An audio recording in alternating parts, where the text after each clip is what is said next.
निस्संदेह पिछले लगभग 50 वर्षों से इस संस्थान ने भारत में डिजाइन के क्षेत्र में जो कीर्तिमान स्थापित किए हैं, उसके लिए आप सब बहुत बहुत बधाई के पात्र हैं। और आज जिन बेटे बेटियों ने अपनी मेहनत से, लगन से, निष्ठा से, परिश्रम से डिग्रियां प्राप्त की हैं, उन सब को भी मैं बहुत बहुत साधुवाद और बधाई देता हूं। और उनके पूज्य माता पिता को भी बहुत बहुत इस बात के लिए कि उन्होंने अपने बेटे बेटियों को बाल्यावस्था से ही परिश्रम करा करके इस ऐसे संस्थान में भेजा जो भारत का डिजाइन नए ढंग से करने में प्रधानमंत्री श्रीमान नरेंद्र मोदी जी के सहयोगी बनेंगे। भाइयों और बहनों, जैसा माननीय मंत्री जी ने हमारे बीच में कहा, भारत डिजाइन के क्षेत्र में कोई नया देश नहीं है। यूरोप के लोग जब वल्कल वस्त्र पहनते थे, उस समय भारत के ढाका का मलमल माचिस की डिब्बी में बंद करने की क्षमता यहाँ के लोगों में थी।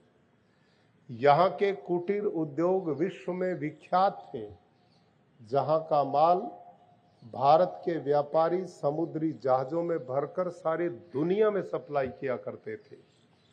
यहाँ की शिल्प कला अद्भुत थी।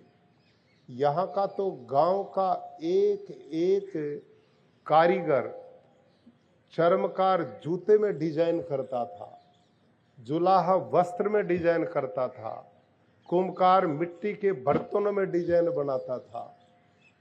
यह सब डिजाइन यहाँ के लोगों ने परमात्मा की कृति उस अध्यात्म से लिया था।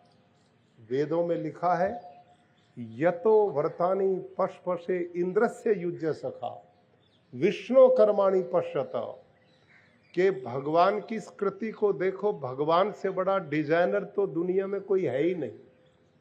आप एक पेड़ के नीचे बैठ जाओ और उस पेड़ के एक एक पत्ते को देखिए, उसमें भगवान ने क्या डिजाइन उसका किया, डिजाइन उसमें डाला है।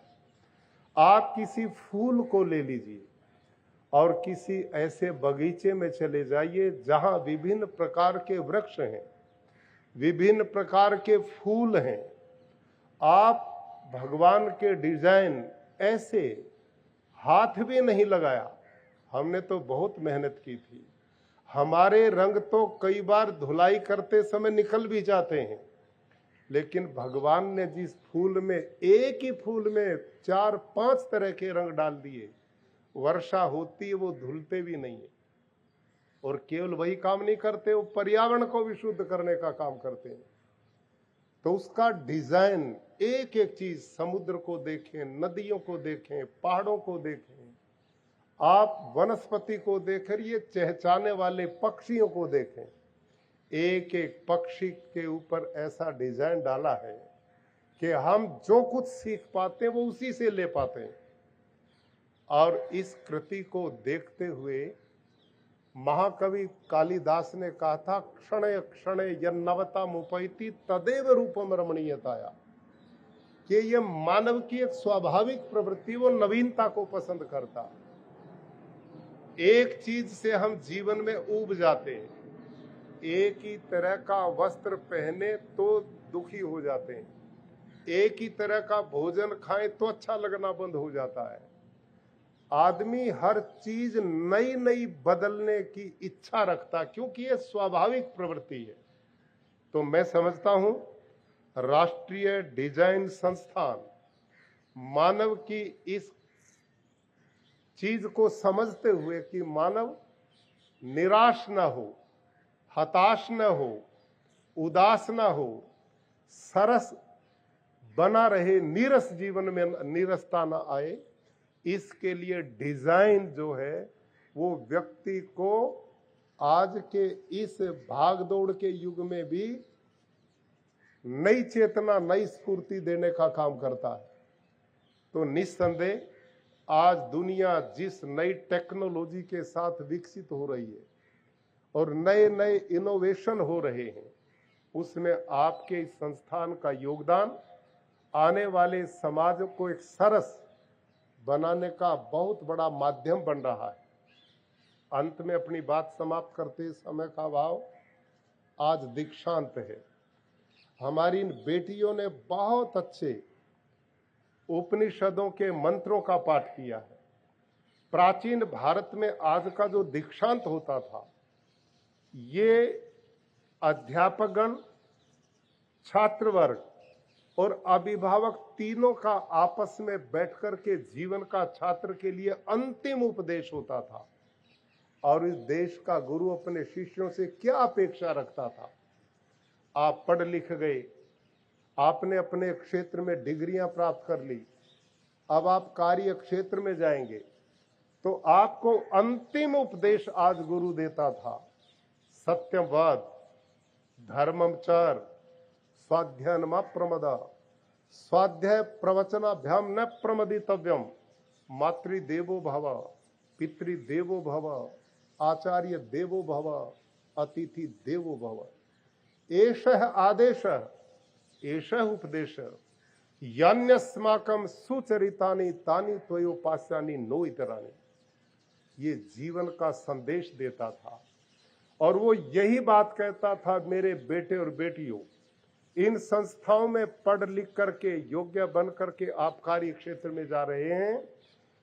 दो प्रकार के लोग दुनिया में सदा रहे हैं, आज भी हैं और सदा रहेंगे।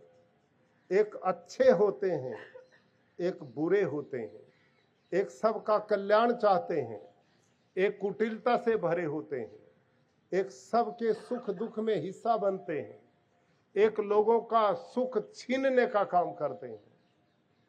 तो जीवन में तीन वस्तु सबसे कीमती है आदमी के पास में। ये पशु पक्षी जीव जंतुओं के पास में तीनों चीज नहीं होती। इस भोगवाद की दुनिया में तीन बहुत महत्वपूर्ण चीज हैं। पहली है मनुष्य के पास विद्या, दूसरा है उसका धन, और तीसरा है उसका शारीरिक बल। यदि अच्छे लोगों के पास ये तीन चीजें जाती हैं तो वो क्या करता है, और ये तीनों चीजें राक्षस दुर्बुद्धि लोगों पे जाए तो क्या करता है। और ये सब पर संभव है, सब पर संभव है। विद्या विवादाय, धनम मदाय, शक्ति परेशान परिपीडनाय, खलस्य साधो विपरीत में तत् ज्ञानाय दानाय च रक्षणाय। आज सबसे बड़ा धन आपको इस संस्थान ने दिया विद्या का। तो भले लोगों के पास विद्या आए तो क्या करते हैं, और दुर्बुद्धि करते तो क्या करते हैं। दुर्बुद्धि लोगों पर विद्या आती तो क्या करेगा, विद्या विवाद आए, अपनी उस मेधा का प्रयोग लोगों को लड़ाने में लगाएगा, संगठनों को तोड़ने में लगाएगा, आतंकवाद में लगाएगा, और अपनी बुद्धि को लोगों को दुखी करने में लगाएगा। और ऐसे व्यक्ति के पास धन आता तो क्या करेगा, मदाए, दारू पिएगा, जुआ खेलेगा, नशे करेगा, समाज को बिगाड़ेगा, आने वाली पीढ़ियों को दुख देगा। और शक्ति ऐसे लोगों पाए तो क्या करेंगे, परिपीड़न आए, वो निर्बलों को सताएगा, कमजोरों को और दबाने का काम करेगा।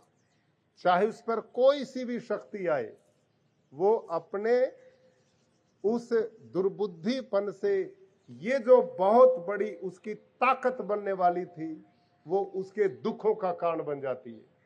और यही चीज जब भले लोगों के पास आती है तो क्या करते हैं, विद्या आएगी तो क्या करेगा, ज्ञान आए, अपने विद्या के ज्ञान को बांटेगा। यही तो बात आज कही गई है।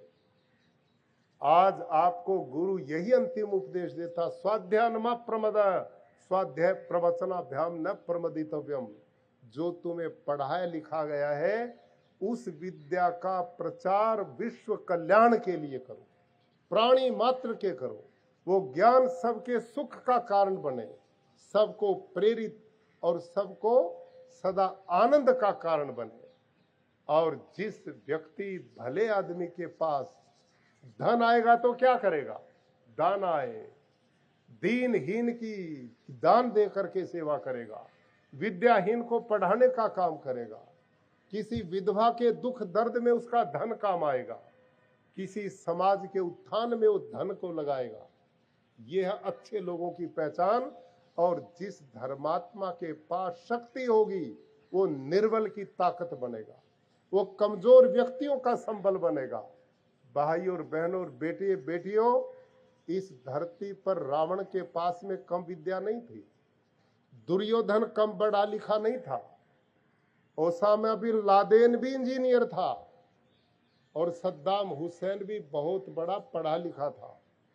लेकिन उनकी कुबुद्धि ने इन सारी शक्तियों के होते विनाश की ओर ले गए। और जो भले लोग होते हैं, दुनिया ही उनके बारे में निर्णय कर देता है। मेरे आपके घरों में जिन लोगों के चित्र हमने लगाए हैं वो उनके नहीं लगाए जिन्होंने अपने सुख के लिए औरों का खून बहाया है। हमने अपनी घर की दीवारों पर उन लोगों को जगह दी है, उनके चित्र लगाए हैं जिन्होंने लोगों के दुख दूर करने के लिए स्वयं का बलिदान दिया है। ऐसा मानव, ऐसा इंसान ऐसे समय पर उपदेश गुरु देता था, बेटे कुछ भी बनना। आज की भाषा में आप डॉक्टर बनिए, इंजीनियर बनिए, डिजाइनर बनिए, कुछ भी बनिए, लेकिन इंसान बने रहना, मानव बने रहना। ऐसा इंसान जो दूसरे के हृदय को, अपने स्पंदन को अपने अंदर अनुभव कर सके, जो दूसरे के दुख को अपनी आंखों से बहा सके, जो दूसरे के घाव को अपने हृदय रूपी मरहम से ठीक कर सके।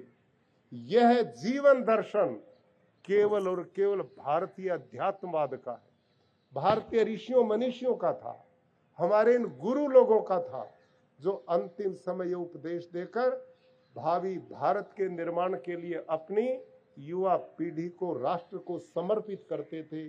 ऐसे अवसर पर मैं यहाँ के गुरुजन को, डायरेक्टर महोदय को, उनकी पूरी टीम को और उन छात्र छात्राओं को जिन्होंने परिश्रम मेहनत के द्वारा इस राष्ट्र की सेवा देने का आज निश्चय किया है, सबके प्रति बहुत मंगल शुभकामनाएं।